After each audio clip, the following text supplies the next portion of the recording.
Për ju miq të sofrës shqiptare, sot kam sjell një drekë apo darkë të shpejtë e cila përgatitet vetëm se për 5 minuta, ideale për gjithë motrat që punojnë, kur të vinë nga puna mund ta përgatisin shumë shpejt. Besoj se kam ju pëlqyer. Filloj me përgatitjen e kësaj dreke të shpejtë apo darke, vetëm se 5 minuta kohë ju nevojiten për përgatitje. Përbërësit që na nevojiten janë suxhuk i prej në feta të holla, gjoks pule, kashkavall kështu në feta të holla, kashkavall i bërë në rende, patjetër kashkavalli duhet jetë kashkavall qumshti. Këtu kam qumsht, ketchup apo salcë domatesh mund të përdorni dhe feta tortilli. Varet për sa persona përgatitni aq doni. Fillojmë nga puna. Fillimisht marrim feta tortilli dhe i zbusim tek qumshti.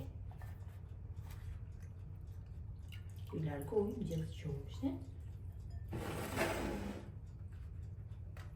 Ju vendosim në tavolinë pune. Ju shtoj kështu ketchup apo salcë domatesh. Marrim gjoksin e pulës nga njëra anë. Nga ana tjetër vendosim kashkavallin.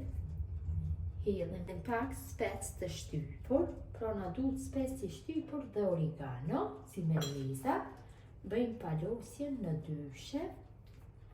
Kështu tek mesi. Përsëri shtojmë ketchup. Vendosim suxhukun e prerë në feta të holla. Hedhim pak oregano dhe bëjmë palosjen e dytë, pra dhe e vendosim në tepsi. Në tepsin kam vendosur letër për pjekje. Në këtë mënyrë vazhdojnë atutje duke i përgatitur gjithë feta tortilli.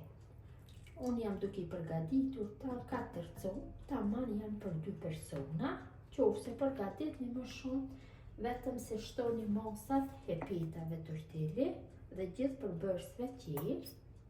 Mënyra e njëjtë vazhdon tutje në gjitha. Spec shtypur, gjoksin e pulës,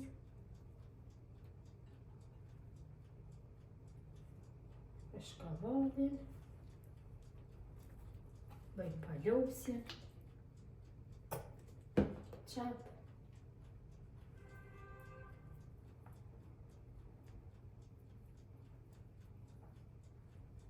Marrim kashkavallin e bërë në rende dhe ju vendosim sepër kështu.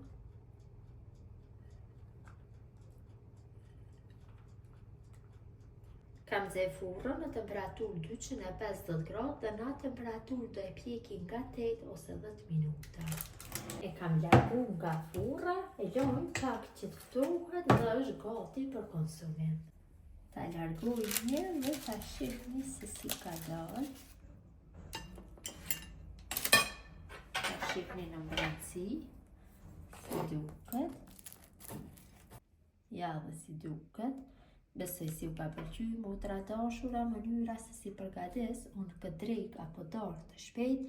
Gjithë ju që e përgatisni ju bëft mirë, mirëmbëjtje nga sofra shqiptare deri në recetën e radhës.